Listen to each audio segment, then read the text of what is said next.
Today we're probably doing one of the harder topics. I just realized I never changed the title. That's so awkward. It's lecture 6. Last lecture, right? Yeah. Wait, is Yeah, networking data and persistent storage. there is that lecture. And then if you guys don't want to do the guest lecture, just let us know. Maybe this one for it. They can't hear you. No, please come to guest lecture. Hopefully we'll have like game dev and some cool topics that will actually be useful. Yeah. But announcements. Homework 5 was due yesterday, but due to the 2 slip days, you guys have until tomorrow. And then we finally graded homeworks 2 through 4, so we're going to be releasing grades. And we also contacted people who have like questionable standing, but thankfully it's like no one who actually attends lectures, so you guys are good.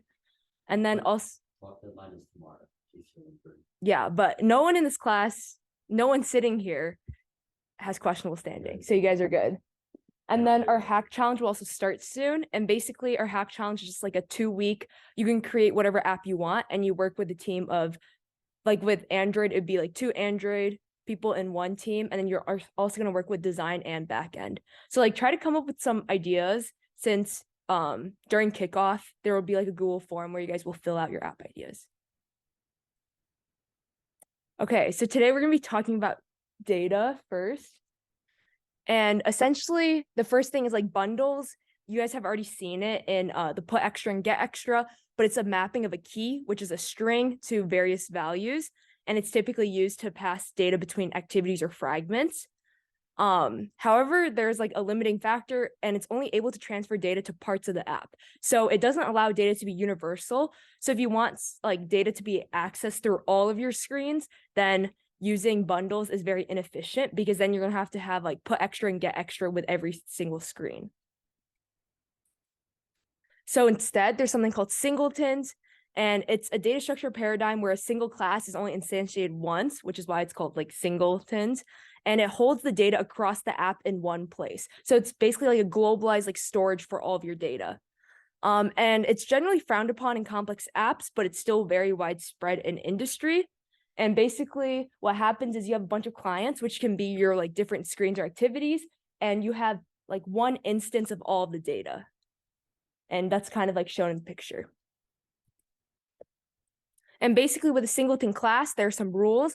You have to have a private constructor. And this is so that like outside like apps and activities can't rewrite your data and it can't change it.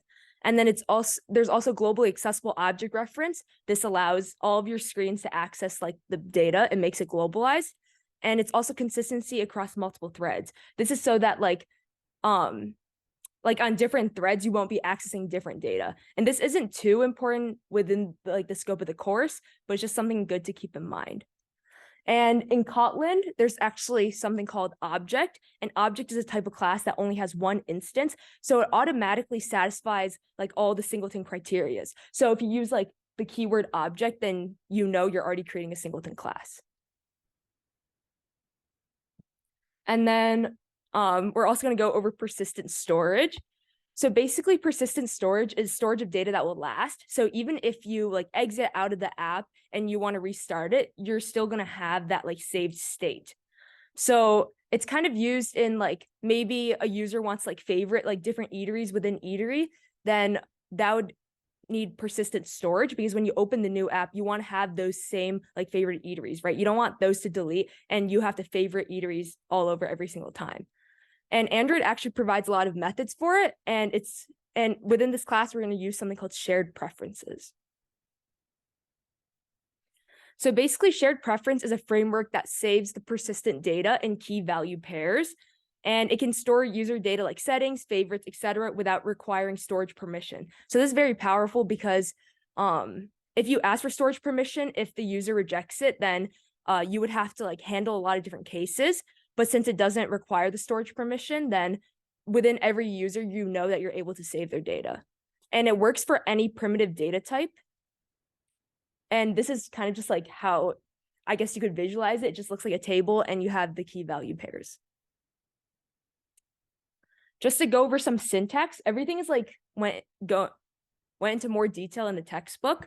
but basically you have avail shared preference, and then you get shared preference with a preference name and context mode. So your preference name is just because you can have a lot of different shared preferences. So you can have multiple files and you want to be able to like distinguish them, right? And this is kind of similar, like within like a Mac laptop, you can have many different users. Kind of like within an app, you can have many different like profile settings. So then you would be able to store those into different files. So then that's why preference name should be unique. And then context mode private just means that only your app can access the data and like an outside app can't. And then you can also create an editor, which is like how you edit the shared preference file. And if you do editor.commit, that will save the values immediately. So this is very similar to if you guys have taken backend or are planning to take backend, within your database file, you're also going to use .commit. And just for some more syntax, you can also do shared preference.getInt, and that's how you retrieve the data from your kind of like table like structure. And your second value is the default value. So for example, getInt key, if your shared preference table doesn't have a key named key, then the default value would just be 0. So you'll just be getting 0. And this is also very similar to backend. Does anyone have any questions? Okay, cool. And now we're going to be talking about networking. So networking is pretty daunting, but hopefully this will break it down a little. So the key terms to know, client is just like your mobile application. It makes the queries. So as mentioned last week or 2 weeks ago, it'd be like the get, put, delete, etc. commands, and it makes it to some URL. And then your server is a computer that listens to the requests on the URL. So if it's a get request, your server will respond to it accordingly and give you the data that you asked for. If it's put, then it would like edit and then delete, same thing. And then for API is a contract of what we should expect from the server. And it's essentially a document that details like the inputs and outputs. And most times the output is a JSON, at least within Android. So basically a JSON is a JavaScript object notation, and it's the file received from a networking request. And it also uses key value pairs where the keys are strings and values are valid JSON data types. And the valid data types are just like integers, like doubles, strings, very like primitive stuff. And then this is just an example of a JSON. You have employees, which is like a list of like these objects where it's like first name and last name. And now we're going to be talking about some third-party APIs that we're actually going to use in the Android course just to make networking easier. Does anyone have any questions on JSONs? Okay, cool. So the first thing we need is OKHTTP, and it makes it extremely easy to make HTTP requests to any backend API of your choice. And it's much more natural intuitive than native support for HTTP requests, and that's why we use OKHTTP within this course. And it's also widely used within industry. And basically, its job is to pull data in the form of JSON objects from the backend. So here we have an example of riddles. This is kind of like an API.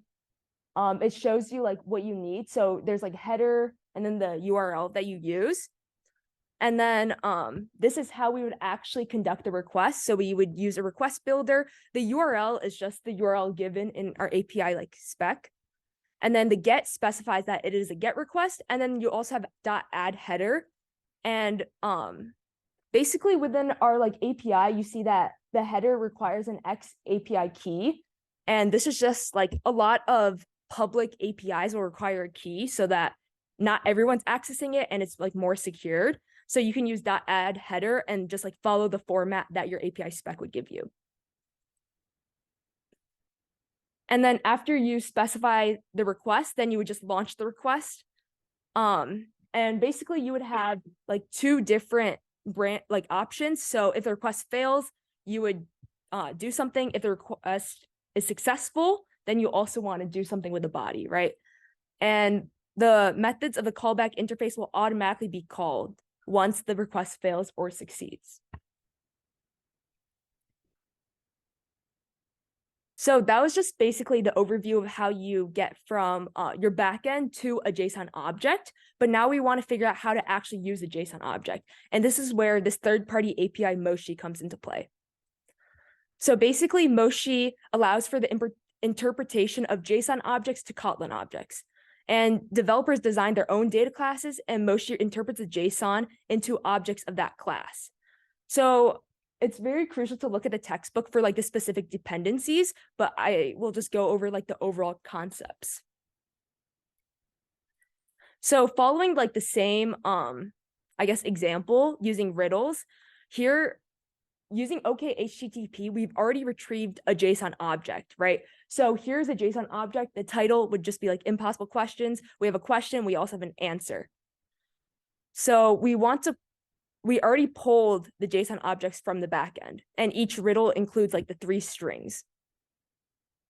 After we get it from the backend, we want to design our own data classes, which are like, we use like the annotation of @JSON class and then @JSON. So @JSON class tells Moshi that your class represents a JSON object, and you also want to make sure you change generate adapter to true, so Moshi will actually like convert everything for you.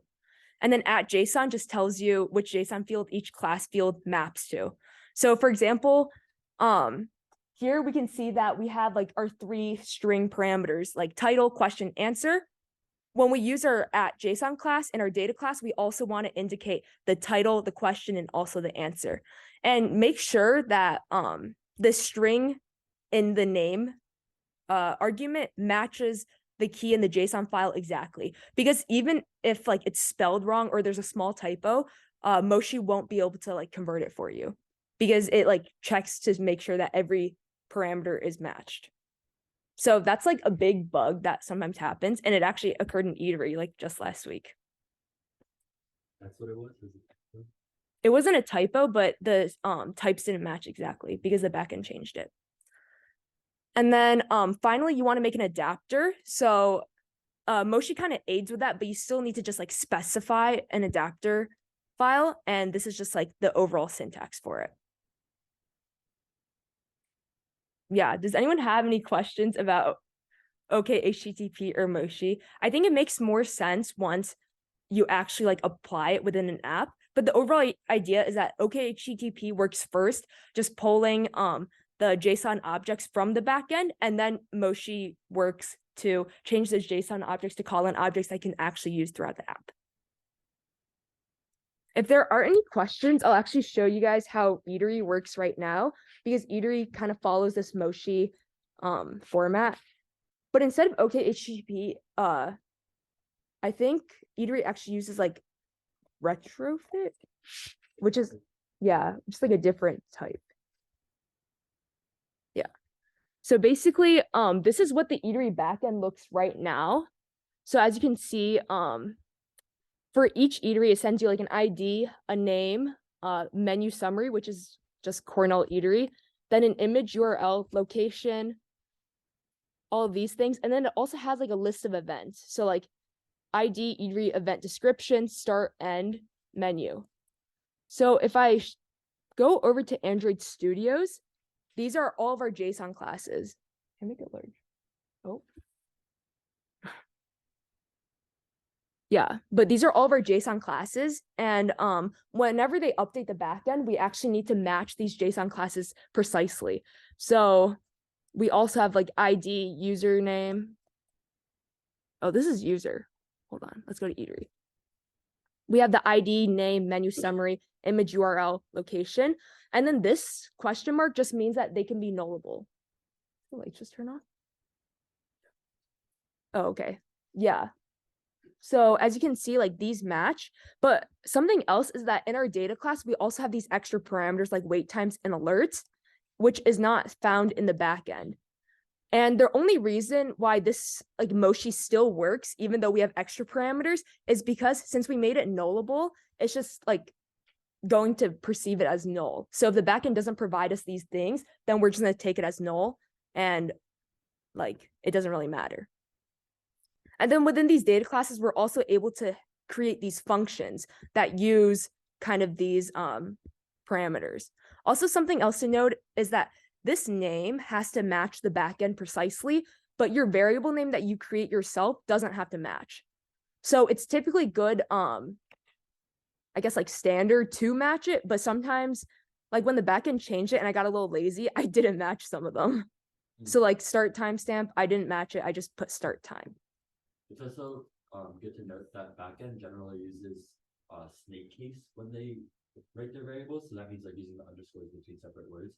But front end, we use camel case, which means that we capitalize the first letter of each separate word instead of using the underscore. So start underscore timestamp versus start time with a capitalized T is a difference that is, I don't know, it's just standard between back and front end. Yeah.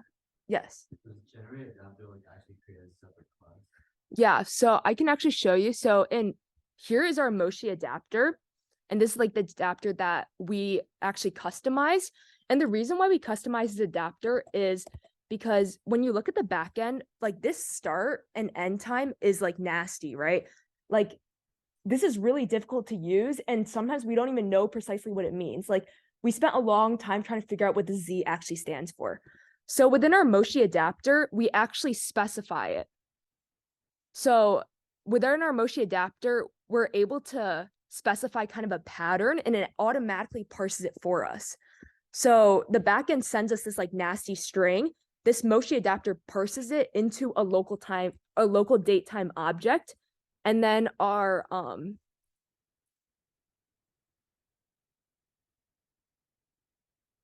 and then within our eatery class, we're able to like use just the object. So here we have start time, right? This is already a local date time object, but the backend is actually sending us a string. So this Moshi adapter is very powerful in the sense that it can like really decide like what the front end actually wants, regardless of what the backend sends us. So it will automatically parse for you. Yeah, but typically like if the backend sends exactly what the front end wants, then this file would be more like blank and bare bones. And like an example was in the slides, but a more detailed example is within the textbook.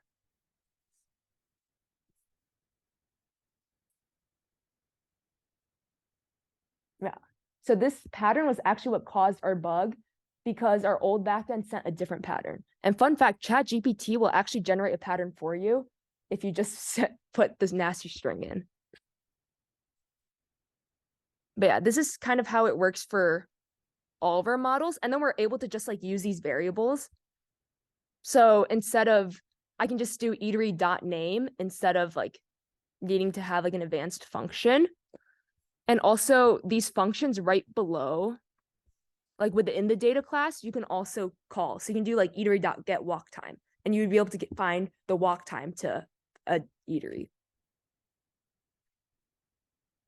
Does this make more sense? Okay, cool. Yeah, so Moshi adapter is pretty powerful.